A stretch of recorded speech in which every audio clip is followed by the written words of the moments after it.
Dans un marais de gens mauvais, il y avait un vieux château aux longs rideaux dans l'eau. Dans ce château, il y avait Bozo, le fils du matelot, maître séant de ce palais branleur. Par le hublot de son château, Bozo voyait entrer ses invités poudrés.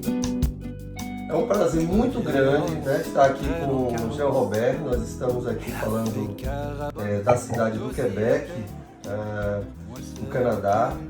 Então a gente tem uma honra e o privilégio de conversar, né, com, antes de mais nada, esse amigo, que é o Jean Robert, o professor Jean Robert, que, assim como os pássaros, né, passa 6 meses aqui no Canadá, 6 meses no Brasil. Antes de nós falarmos um pouco sobre o seu último livro, Jean, eu queria que você contasse um pouquinho, rapidamente, quem é Jean Robert? Não.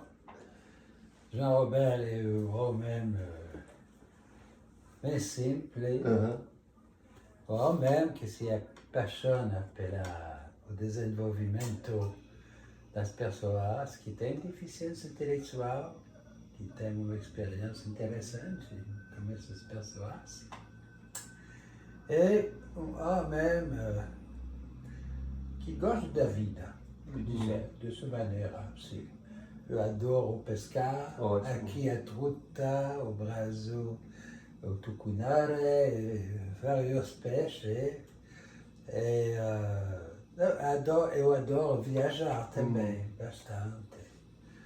Eu fui em vários países, algumas, o Líbano, o Brasil, o México, a França, aqui, no Canadá. Você palestra, é um professor aposentado. Sim. É um professor aposentado da Universidade do Quebec, a Chicoutimi, né? Mas você dá continuidade àquilo que você vinha pesquisando desde a época que você trabalhava nos programas de mestrado, de doutorado. Sim. E você desenvolve esses trabalhos no Brasil, aqui no Canadá. Conta um pouquinho como é isso. Bom, hoje eu disse que eu sou aposentado, mas na verdade, eu não sou muito aposentado. É um momento privilegiado para mim de fazer pesquisa, de escrever, porque você sabe muito bem que quando somos professores efetivos nas universidades, e geralmente nós temos, é difícil de conciliar o ensino, a pesquisa e mesmo o trabalho mais social, para ajudar a comunidade. Mas agora é maravilhoso, eu tenho bastante de tempo para escrever. Sim. Bastante. Com muito prazer, eu escrevo sobre sempre a questão da deficiência intelectual, mas os meus abordagens são a educação inclusiva, de uma parte, que para mim é mais o que eu chamo de pedagogia da contribuição. E eu trabalho muito sobre a estimulação cognitiva das pessoas que têm necessidade, mas particularmente as pessoas que têm deficiência intelectual também. Então, toda a minha carreira foi assim, eu me interessei bastante sobre a questão da deficiência intelectual. Desde que nós nos conhecemos, já fazem alguns anos, né? Acho que temos desde 2010, não? 2008. Sim, é verdade. Lucimar está aqui, vai dizer quantos anos tem, Lucimar, que a gente se conhece? 2006, acho. Sim. Já tem alguns anos. E desde aquela época eu me lembro, assim, você sempre muito, muito preocupado com a questão da inclusão, né? Me vinha muito assim, aquele pesquisador que também era um militante, né? Que também se preocupava e que tinha uma preocupação e um compromisso muito de mudar a realidade social, né? Jean, então assim, falando um pouquinho sobre esse seu último livro, né? Deficiência intelectual, da definição à intervenção pedagógica, que está publicado em português e em francês, né? Sim. Primeiro, eu fiz a versão francesa. Espero que Deus vai me perdoar, mas eu fiz o livro em francês, mas depois a tradução foi feita do francês para o português, mas eu adicionei mais de 50 páginas, porque minha preocupação estava de fazer de maneira que o livro pode ser próximo da realidade do Brasil. Funcionamento, educação, as leis, tudo isso. É como se você reescrevesse o livro contextualizando na realidade brasileira. Não tudo, naturalmente, mas tem parte de... mas eu adicionei bastante de coisas para ser mais próximo da realidade brasileira. Porque, bom, tem diferença de um país a outro país. Bom, mas o nível das ideias é verdade. Bom, é a mesma coisa. Eu adicionei coisas para fazer que ele responda o melhor possível às necessidades dos educadores, dos pais, do trabalhador e do meio escolar que trabalham com pessoas que têm deficiência, particularmente. Sim. Assim, várias coisas me chamaram a atenção desse livro, né? Sim. Inclusive, esse livro, eu até já falei para você, eu enviei para um amigo meu, que é o professor Liécio Pinheiro, que é também um crítico assim, da literatura, tem trabalhado com a questão, mais com as questões cognitivas de um modo geral, e ele, ele apreciou muito. Ele apreciou muito o seu livro. Sou feliz. E assim, várias coisas me chamam a atenção. Dentre elas é que você, de início, eu diria o seguinte: você traz uma discussão que hoje a gente poderia dizer assim, olha, no campo da educação inclusiva, não é uma discussão hoje que está, que a gente chama na crista da onda, né? Que é o tema quente do momento. Talvez o tema quente do momento, a gente vê muitos trabalhos voltados para a questão do espectro autista, para as questões relacionadas ao TDAH, sobre a questão da deficiência intelectual, não que ela não seja importante, a gente não está dizendo isso, mas não tem sido um tema tão debatido, ou pelo menos deixou de ser. Sim. E eu fiquei curioso, você justamente o seu foco é a questão da deficiência intelectual. Claro. Não esquece como... Bom, quase 2% da população tem deficiência intelectual. Já é enorme. Se você 2 pessoas sobre 100 que apresentam uma deficiência, mais leve ou mais profundo, mais que tem deficiência intelectual. E me parece que essa temática, não que ela foi abandonada, não, de verdade, mas agora vou dizer que outros temas são mais de atualidade. Por exemplo, o autismo. Mas você tem autismo que tem deficiência intelectual também. Você tem pessoa que tem deficiência física, neurologia, que tem deficiência intelectual também. Então, A deficiência intelectual é uma realidade extremamente presente. E a todas as idades também do idoso até o nenê que nasce com um problema cognitivo que, bom, mas é assim.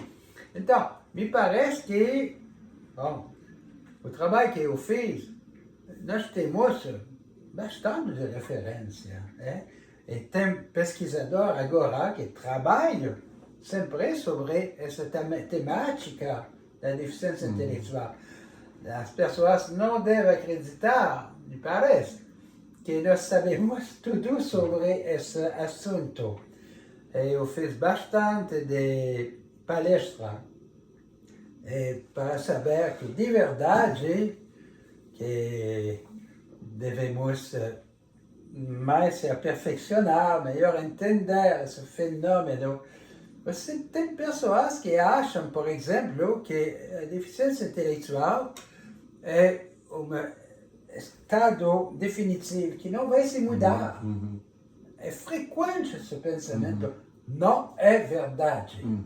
Você não pode pretender que uma criança de 4 anos que tem uma deficiência intelectual não pode evoluir. Ao contrário, e se o trabalho pedagógico é de qualidade, que o acompanhamento é estimulante, ele vai progredir.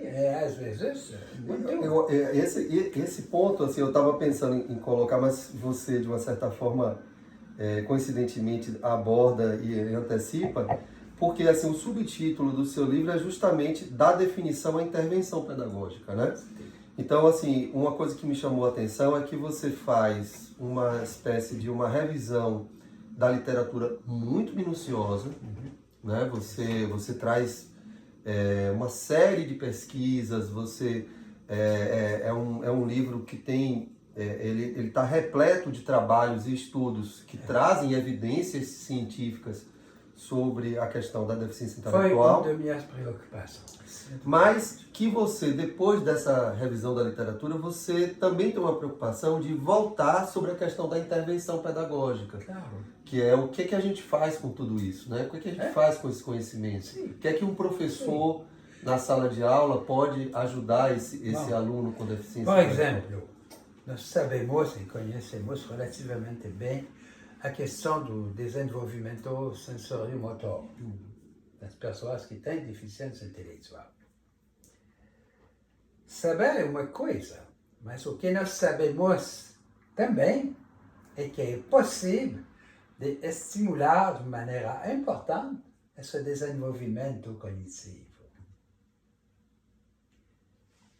O professor deve ter consciência que a educação da pessoa que tem deficiência intelectual vai se apoiar sobre a estimulação.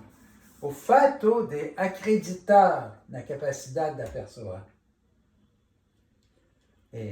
Infelizmente, existem realidades ou situações où a pessoa que tem deficiência intelectual é um contexto, por exemplo, où ele não é estimulado, où as pessoas não acreditam. Por exemplo, a superproteção que você encontra em várias famílias, fazer para a criança. Você pode dizer, porque eu amo ele. Sim, com certeza que você ama a criança. Mas, na verdade, fazer tudo por ele tem o mesmo sentido para mim que de acreditar que ele não tem a capacidade de fazer. O olhar é um olhar onde a preocupação é mais de fazer para impedir a pessoa de encontrar dificuldade. Você acredita? Todas as pessoas na vida nós encontramos dificuldade na aprendizagem. Sim. Que é a questão da superproteção. Né? Bom, por exemplo, o capítulo 10, eu acho, se me lembro bem, porta sobre essa questão. E por isso que eu falo, por exemplo... Exatamente, armadilhas da superproteção. Porque é uma armadilha. É como se você considera que a pessoa que tem deficiência intelectual não tem braço. É uma imagem, mas para dizer, ela não, como se ele não pode ter ação sobre o meio. Como ele vai aprender? Desse jeito. Ah?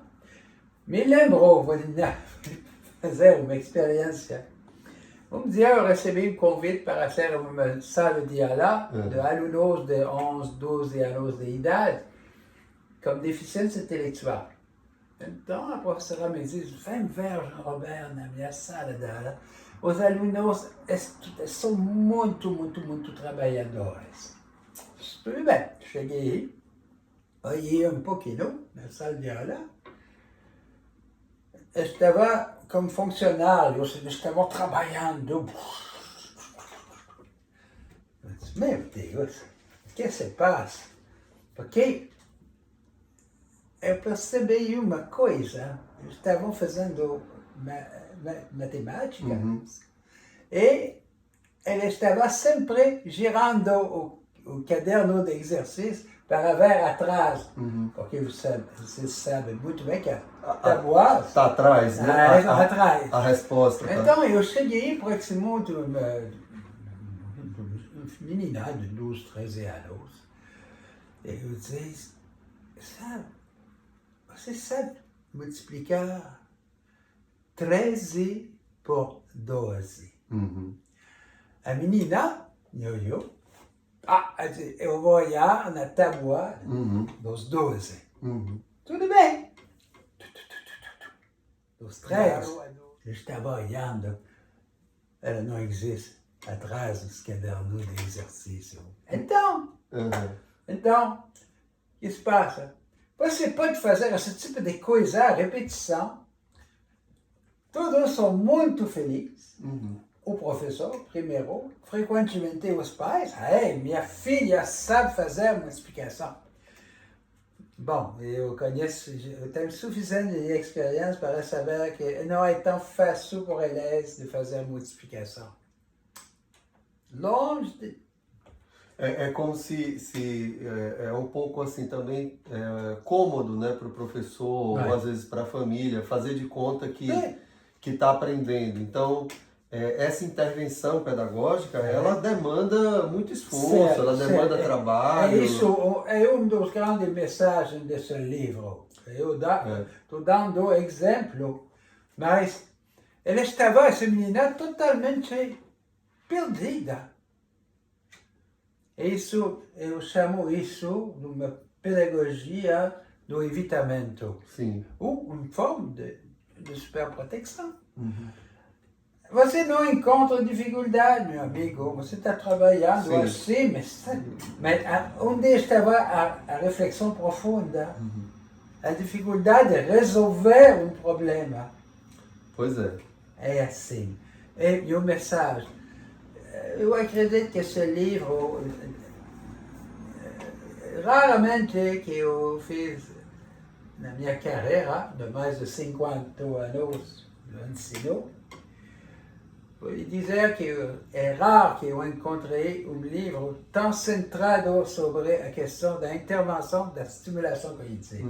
Existe outro que eu conheço, mas esse não é tão frequente. É um livro especial porque ele está centrado na questão da intervenção. Né? Na questão da intervenção é entender que você não pode deixar um aluno com deficiência.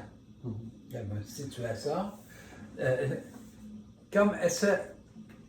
É quase dizer, você nega uma possibilidade, uma capacidade. Eu não digo que ele vai fazer e atingir o estado formal, mas ele pode crescer e viver experiências de vida muito interessantes. Jean, você acabou de falar aqui de um dos estágios da teoria que a gente faz referência ao Piaget. Sim. Tá? Que você falou das operações formais, né? Sim. E aí eu queria tocar em um assunto agora, que talvez retornando um pouco ao aspecto teórico, né? Porque seu livro, ele diz isso, né? Dá definição à intervenção, ou seja, você tem Verdade. você tem uma parte aí onde você se dedica muito às questões teóricas, né? Sim. E você traz muito o Piaget, né? A teoria do Piaget como base, mas você traz também outras contribuições, né? Sim.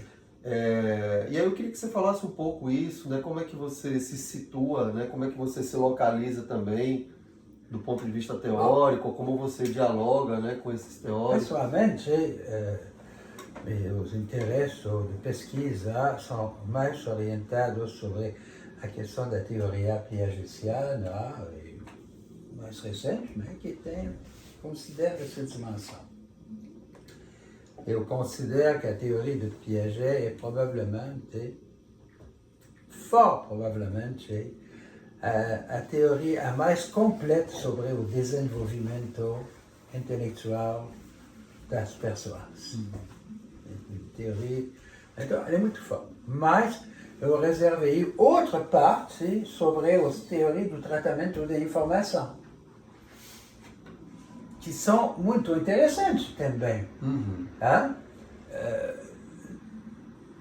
Porque nessas teorias eles foram trabalhando mais sobre os mecanismos, por exemplo, da atenção, da memória, de longo prazo, curto prazo, e que permite também de fazer intervenção interessante. Eu não nego uma teoria, Sim. mas, ao contrário, eu fiz essa tentativa de falar sobre duas teorias que são muito ricas. E as duas são. Mas é claro que a teoria piagetiana, se você diz Jean Robert, que você acha, é claro que é mais próximo da minha formação, Que, minhas inclusive, pesquisas. o seu doutorado foi na Suíça. Não, foi na Universidade de Montreal, mas como você diz o Brasil como um sanduíche na Suíça. Sim, você fez uma espécie de um sanduíche na Suíça e você estudou lá em Genebra, e você estudou lá no laboratório do Piaget. Não, eu estudei como Elsa Schmidt-Kitsikis, que estava uma ex-aluna de Piaget, que estava professor na faculdade, porque nessa época Piaget já estava aposentado do ensino. Ele faleceu o ano quando eu fui nesse lugar. Mas estava muito apaixonado pela qualidade da formação, do dinamismo nesse meio, de uma riqueza intelectual de verdade muito grande. E não esqueça, por exemplo, que toda a tese de Berbel Inelder, que foi uma colaboratriz de Jean Piaget, fez o doutorado dela sobre a deficiência intelectual. Claramente. E até hoje, você tem referência a partir do trabalho dela sobre a deficiência intelectual. Então, já você pode ver que várias experiências, eu fiz uma síntese, um capítulo onde eu estou falando da estimulação cognitiva, do aprendizagem cognitivo das pessoas com deficiência, a partir da teoria de Piaget, de Nelder e companhia. Você teria assim, alguma espécie de autocrítica ou de crítica mesmo? Porque a gente sabe que, pelo menos no Brasil, a teoria do Piaget, ela vai influenciar muito o movimento, que é o movimento construtivista, né? E o movimento construtivista, ele teve o seu apogeu, mas não que entrou necessariamente em declínio, mas ele termina se espalhando, digamos assim, e se integrando a outros movimentos. Sim. Mas que ultimamente tem sido recuperado e tem sido retrabalhado, mas também tem sido criticado. Assim. Se você tem alguma crítica, como é que você vê essa questão? Bom, a crítica vem do fato que Piaget trabalhou por vários anos nessa dimensão, mas é claro que ele não resolve tudo sobre essa questão.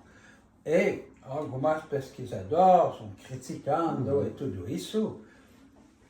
E vem enriquecer e, ao mesmo tempo, frequentemente, é sempre em relação com essa teoria do desenvolvimento cognitivo. Então, mas mesmo assim, se você olha, por exemplo, as teorias do tratamento da informação, hoje nós falamos muito das teorias em psicologia sobre teorias que são mais relacionadas à questão do conhecimento, do funcionamento cerebral. Piaget não se preocupou muito dessa questão. Sim, ele estava conhecendo, mas, em parte, na época dele, aí você imagina que está evoluindo. Sim. Então, se você olha isso, é claro que nós temos várias informações, conhecemos muito melhor o funcionamento do cérebro, mas eu encontrei pesquisador que diz que essas teorias, por exemplo, da neuropsicologia, da neuropsicologia, tem relação, raiz muito forte na teoria de Piaget. Então, é assim. Mas não é necessário de conhecer tudo isso, é de entender o desenvolvimento o melhor possível, porque a teoria de Piaget, pode dizer que é uma teoria muito completa. E que até hoje é uma teoria vigorosa, né, que inspira novos trabalhos. Totalmente. Jean, e para finalizar, né, a gente, assim, para deixar aqui, né, registrado e tal, o que é que você diria, né, para os leitores ou para os futuros leitores do seu livro, assim, o que é que eles poderiam encontrar nesse livro? O que é que esses leitores poderiam encontrar? Assim, tipo, olha, leitor, esse livro você pode encontrar isso. Sim, você... Bom... primeiro, assim, seria um livro só para teóricos, só para pesquisadores? Não. Ele é um pesquisador, pode pegar várias informações que vêm dos trabalhos científicos e que é rico. Me parece que esse livro oferece essa realidade. Mas cada capítulo se apoia sobre alguma dimensão teórica. A partir, vou lhe dizer, o primeiro capítulo é mais consacrado à questão da definição. Mas a partir do segundo capítulo, nós estamos falando da etiologia. Da prevalência, da etiologia. Tudo isso. A partir disso, você tem uma discussão, sempre uma discussão, indicando algumas limitações, mas indicando que são conceitos relativamente recentes. Esse livro se apoia sobre a última publicação da American Association of Mental Retardation. Então, a pessoa vai encontrar informação muito recente e mais algumas críticas também. E a partir do capítulo 3, eu apresento as grandes teorias em relação com a deficiência intelectual, a nível cognitivo, ça c'est clair. E nós vamos depois, nós centramos sobre o desenvolvimento intelectual, na perspectiva piagetiana, e nós examinamos, a partir das pesquisas, o sensório-motor, depois o período operatório concreto, e pouquíssimo de discussão sobre o formal. Sim, mas na verdade é que, bom, geralmente os pesquisadores concordam para dizer que, bom, o pensamento formal não fez parte da realidade das pessoas que têm deficiência intelectual. Pode ser que vamos descobrir outra coisa. Quem sabe? Mas pelo momento é claro que não. E depois eu apresento o estado sensório-motor, quais são as pesquisas onde os pesquisadores trabalharão para estimular esse período do desenvolvimento. E eu tiro conclusão e indicação sobre o que nós deveríamos fazer para favorecer isso. E depois nós entramos na fase operatória, e a mesma coisa.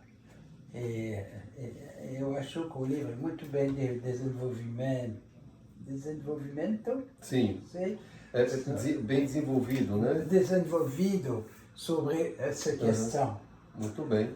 Sim. E depois, nós entramos na parte, bom, que é mais sobre a intervenção educativa, como estimular o estado sensório-motor, depois como favorecer o desenvolvimento operatório, seja na fase pré-operatório e a fase operatória concreta. Você termina o seu último capítulo, quer dizer, sem falar da conclusão, mas é o capítulo 11, você termina trazendo um plano, né? Um plano de atendimento educacional, quer dizer, algo muito prático também para os professores. Sim, por quê? Porque, bom, para completar, antes de desenvolver essa questão, eu apresento várias maneiras de solicitar o desenvolvimento cognitivo. Mas são um suporte. O professor pode imaginar mil maneiras de trabalhar com criança, mas as bases, eu acho que eu trabalhei muito sobre o fundamento. Como podemos solicitar esse desenvolvimento. E que a partir dali ele pode. Sim, e mesmo os pais. Eu fiz recomendação também para os pais. Sim, também.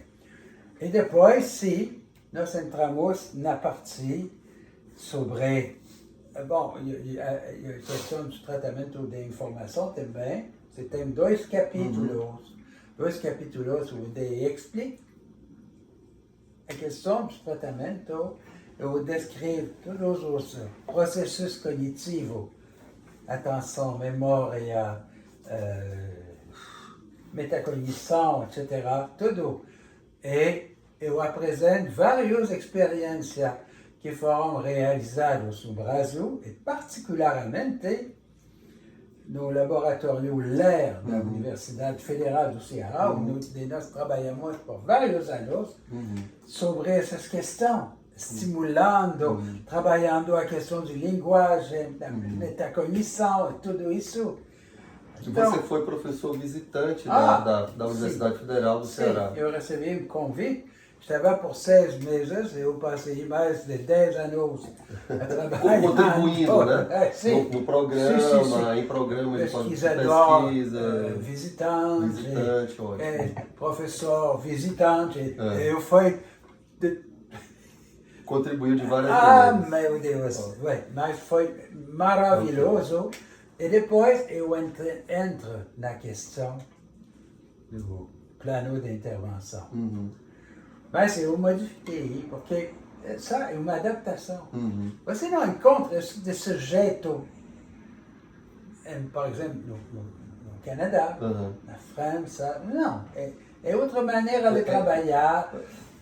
Mas o Brasil, você tem regras bem precisas eu discuto disso, eu apresento, e mesmo se você olha,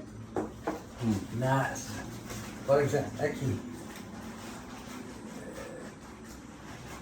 tudo a questão, isso, as esferas do desenvolvimento, tudo o que para orientar os professores sobre a maneira de elaborar isso. E O plano de aula, o modo de conduzir as atividades. mas na avaliação. E também na avaliação. Porque aqui você vai encontrar tudo isso nos anexos. A primeira anexo, eu descrevo. Eu usei a trilogia sobre o desenvolvimento sensorial-motor. Estado por estado, do 1 a 6, do estado reflexo até a representação mental, e na questão da espaço, da imitação gestual, da imitação vocal, da coordenação meios objetivos, causalidade, tudo isso. Como você pode dar indicação sobre isso? Então, já... bom, algumas pessoas apresentarão, mas como esse detalhe eu não encontrei frequentemente. Depois, quando você trabalha sobre a questão, se você prepara sua estudo de caso, um plano de intervenção, você tem, eu fiz tudo, por exemplo, a questão da situação também, da evolução da criança, a família, de certa maneira. E depois, os questionários que podem ser usados para quando você encontra os pais, e para a criança e para a adolescente. Eu detalhei tudo isso. Então, você imagina. E o professor pode, ou a pessoa que tem essa responsabilidade, sobre a questão simplesmente do questionário. Eu codifiquei tudo, metricidade, linguagem, fala. Inclusive, eu fico imaginando que esses instrumentos, né, que você criou, essas ferramentas, esses dispositivos, eles possam servir também para outras pesquisas, né? Sim, com certeza. Perfeitamente. E depois, eu trabalhei sobre a apresentação de algumas provas cognitiva, prova piagetiana, sobre, por exemplo, a questão da seriação. Então, eu apresento o material, eu explico como trabalhar e como anotar, eu explico o estado. Essa parte aí do livro, que são os anexos, né, assim, muito rico, inclusive para a intervenção também. O próprio professor Liécio, assim, ele observou isso. O professor, por exemplo, do AEE, agora é a realidade nas escolas. E se ele usa disso, ele vai fazer um trabalho, eu acho. Sobre, por exemplo, a questão da inclusão de classe. E eu fiz apresentação muito linda. Se você olha as figuras coloridas, né? Coloridas, mas que ao mesmo tempo são bem explícitas. Por exemplo, eu coloquei uma prova que eu escrevi como quando eu estava estudante na universidade, estava ajudando de pesquisa. E nós fizemos uma prova sobre a dupla inclusão de classe. Nunca você encontra isso. Então você tem todo o material, cada etapa, etapa por etapa, todas as pesquisas.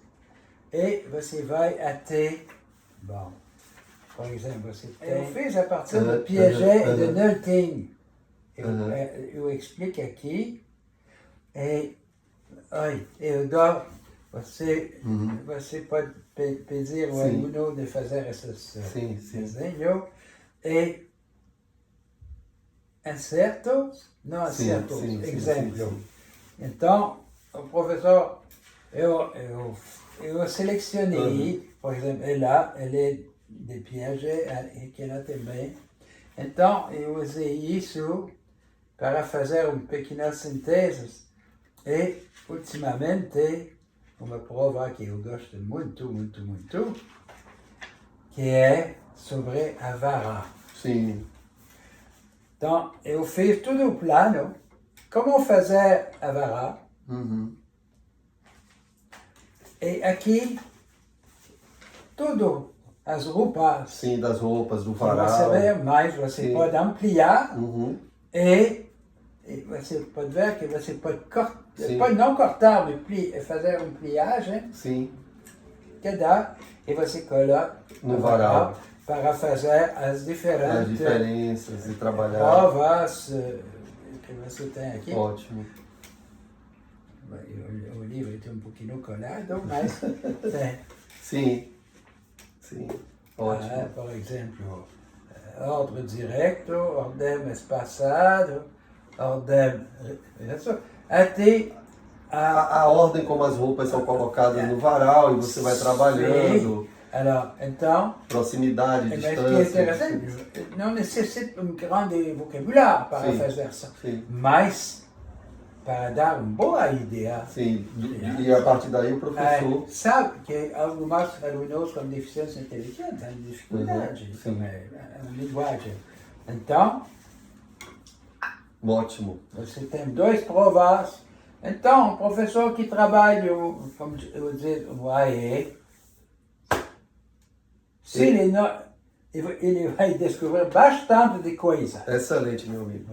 Jean Robert, eu tenho uma pergunta que eu estou muito curioso. Qual é o sentido da capa desse livro? Sim.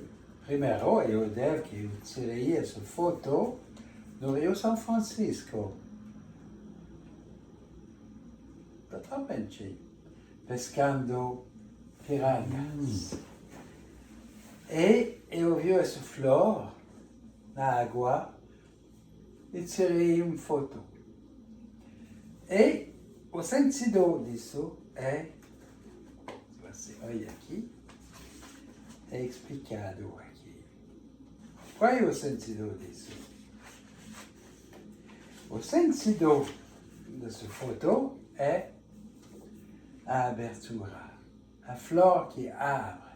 Como uma pessoa que tem deficiência intelectual, mas que se você trabalha de maneira positiva como ela vai se épanouir. Em francês, dizemos s'épanouir. S'épanouir. Oui.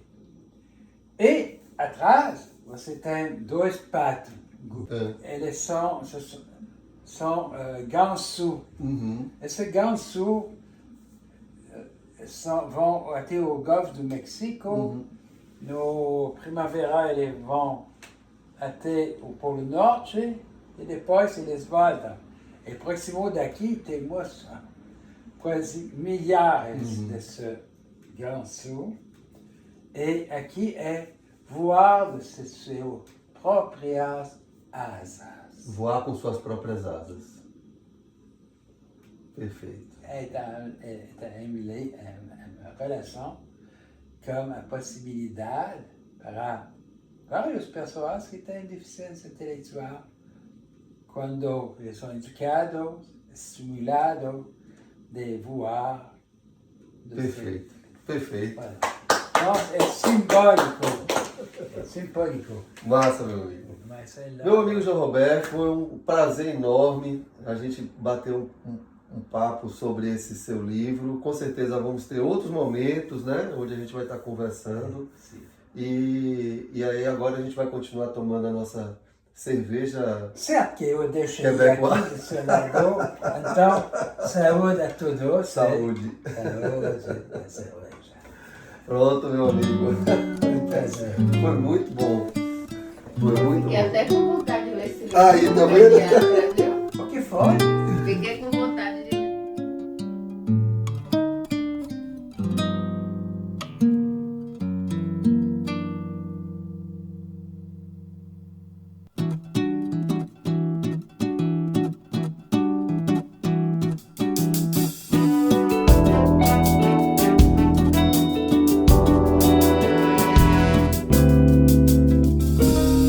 Dans un marais de gens mauvais, il y avait un vieux château au long rideau dans l'eau. Dans ce château, il y avait Bozo, le fils du matelot, maître séant de ce palais branleur. Par le hublot de son château, Bozo voyait entrer ses invités poudrés de vieilles rosses traînent en carrosse. Et la fée Carabosse d'aussi était, moi celle qu'il voulait. Vous devinez